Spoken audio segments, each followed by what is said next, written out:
नमस्ते अभिवादन आपका इनोसेंट इन्वेस्टर के इस नए वीडियो में। दोस्तों, आपके पास ज़्यादा पैसे होने चाहिए अगर आप मार्केट में एफएनओ में ट्रेडिंग करना चाहते हो।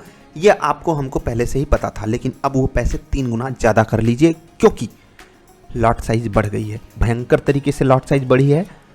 हमको आपको एक दिवाली से पहले झटका दिया गया है मार्केट में रेगुलेटर की तरफ से।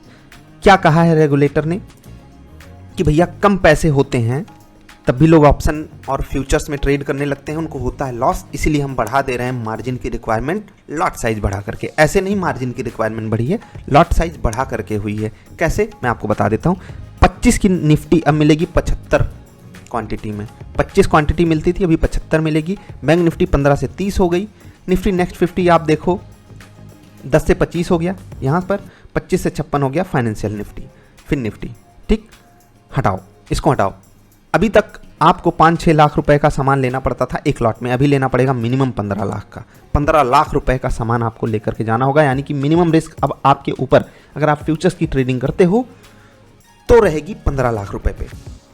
अगर हेज नहीं करते हो तो अगर आप बाई साइड जाते हो, अभी की रिक्वायरमेंट है 70,000 निफ्टी खरीदना है आपको या बेचना है तो 70,000 रुपए, और अब से यानी 20 नवंबर से ये हो जाएगा लगभग 2,10,000 रुपये। M2M के लिए 20, 30, 40 रखोगे, 2.5 लाख रुपए मिनिमम होने चाहिए एक लॉट में ट्रेड करने के लिए निफ्टी में।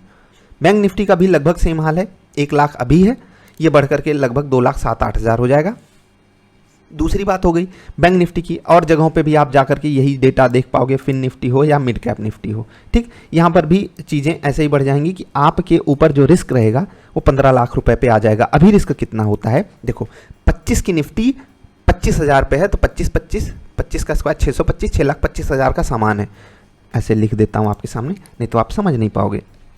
6,25,000 का आपके पास सामान है। कैसे, 25,000 की निफ्टी है, आपके पास 25 क्वांटिटी है, नेट आपको 6,25,000 का सामान सिर्फ 70,000 में मिल गया। इन केस मान लेते हैं आपके पोर्टफोलियो में 6 लाख के शेयर्स हैं और आपको लगता है मार्केट यार अगले 8-10 दिन गिर सकती है, तो आप निफ्टी फ्यूचर्स को सेल करके चले जाओ। मार्केट अगर गिर गई मान लेते हैं 4% यानी कि 24,000 रुपये आपको प्रॉफिट हो जाएगा यहाँ पर अप्रॉक्सीमेटली। और कितने पे हो जाएगा, सिर्फ 70,000 पे। सिर्फ 70,000 पे आपको 4% का प्रॉफिट हो जाता था अभी तक। और आपने क्या किया था, एक एंगल से हेजिंग करी थी क्योंकि आपके पोर्टफोलियो में पहले से ही 6 लाख के स्टॉक्स हैं। लेकिन अब सेबी को ये सपना आया कि यार हमारे यहाँ तो सब अमीर हो गए हैं, सब लाखों करोड़ों के प्रॉफिट दिखा रहे हैं, तो हम ये लॉट साइजेस को बढ़ा देते हैं, 3x कर देते हैं। देखो, मार्जिन की रिक्वायरमेंट यहाँ से भी बढ़ाई जा सकती थी क्योंकि आपको 70,000 में 6 लाख का सामान दिया जा रहा है। इसको आप कह देते कभी हम 1.5 लाख में 6 लाख का सामान दे देंगे या 3 लाख में दे देंगे, जो भी यार, मतलब ये भी एक एंगल से बढ़ाया जा सकता था। लेकिन अंततः हुआ क्या, हमारे सामने क्या आया कि लॉट साइज पहले हमको बढ़ी हुई दिखेगी। अब ये मार्जिन पे क्या काम होगा उस पर हम बाद में डिस्कशन कभी करेंगे, उस पर कुछ ना कुछ तो चेंज आएगा ही आएगा। लेकिन अब आप सोचो, ये हमारे आपके फेवर की चीज़ हुई है या अगेंस्ट में हुई है?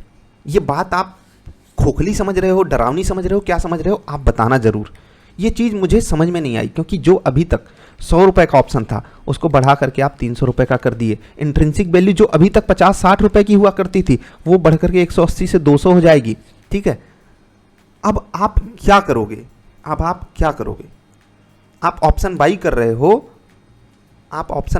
हो, तो टाइम वैल्यू यहाँ पर देखो 120-140 रुपये पे आप रिस्क ले रहे हो। यहाँ पर आप 20-30-40 रुपये पे ले रहे थे, आप देख लो कितना बढ़ गया, लगभग 3-4 गुना वही अंतर जाएगा, लगभग उतना ही जाएगा। लेकिन मेरे हिसाब से ऑप्शन बायर और बुरी तरीके से पिटाएगा। मुझे जहाँ तक पता है, जहाँ तक मैंने स्टैटिस्टिक्स पढ़ा है, जहाँ तक मुझे जो किसी चेंज को लाने का प्रोसेस होना चाहिए वो स्लो एंड स्टीडी होना चाहिए। 25 से 75 कर देना कोई सोल्यूशन नहीं है। मुझे जहाँ तक पता है पहले निफ्टी 50 लॉट की थी, फिर 25 की हुई क्योंकि निफ्टी का प्राइस बढ़ गया। तो ये अच्छी बात थी क्योंकि डेप्थ बढ़ाना ज़रूरी होता है मार्केट में। अभी आप डेप्थ को ऐसे कर दिए, मुझे लगता है 25 से 30, 30 से 35, 40, 45, 50, 55, 60, 75 ऐसे करना था। लेकिन अचानक से ये जो फैसला आया है ये मेरे लिए समझ के परे है। एक और चीज़ आपको समझाता हूँ। मान लेते हैं आपको रिलायंस के स्टॉक्स खरीदने हैं 250, ठीक है, 250 आपको लेकर के जाना है कल के लिए, 250 स्टॉक्स आपको लेकर के जाना है कल के लिए, ठीक है। सॉरी 250 स्टॉक्स ले जाने हैं। अभी रिलायंस मान लेते हैं 2700 पे है, और आप 2700 पे ही उसको बेच देते हो, अगर आप 250 इनकी लॉट साइज है फ्यूचर्स में, ठीक है, तो आपको अगर आप डिलीवरी लेकर के गए हो 1501 रुपये, कितना 1501 रुपये चार्जेस देने पड़ेंगे। लेकिन अगर आप फ्यूचर्स खरीद के गए हो, बहुत ध्यान से समझिएगा इसको, बहुत ध्यान से समझिएगा, अगर आप यही काम फ्यूचर्स के थ्रू करते तो देखो कितने कम आपके टैक्सेस लगते। फिर से मैं गलती कर रहा हूँ, ये गलती क्यों मैं कर रहा हूँ मुझे समझ में नहीं आ रहा है, ठीक है। तो यहाँ पर देखो आप बहुत ध्यान से, मैं आपको ये नहीं कह रहा हूँ कि आप जा कर के ट्रेड करने लगो फ्यूचर्स में, लेकिन उसके बहुत सारे एडवांटेजेस हैं। देख रहे हो, आप होल्ड कर सकते हो रिलायंस को, 225 रुपये आप यहाँ टैक्स दे रहे हो, यहाँ पर 1500 रुपये आप टैक्स दे रहे हो, तो आप क्या करोगे, आप ट्रेड कर रहे हो, आपको होल्ड नहीं करना, अपने डीमैट में स्टॉक्स नहीं चाहिए, आप रिलायंस का फ्यूचर खरीद के जाओगे, दैट्स इट। ये हो गई बात एक एंगल पे। अभी सोचो कि यहाँ पर जो एफएनओ की मार्जिन है वो बढ़ा दी जाए, ऐसे बोल दी जाए कि यहाँ पर हम 750 क्वांटिटी कर देंगे, कोई चेंज आया? नहीं आया, वो डबल हुआ प्राइस, 600 भी नहीं हुआ, 585।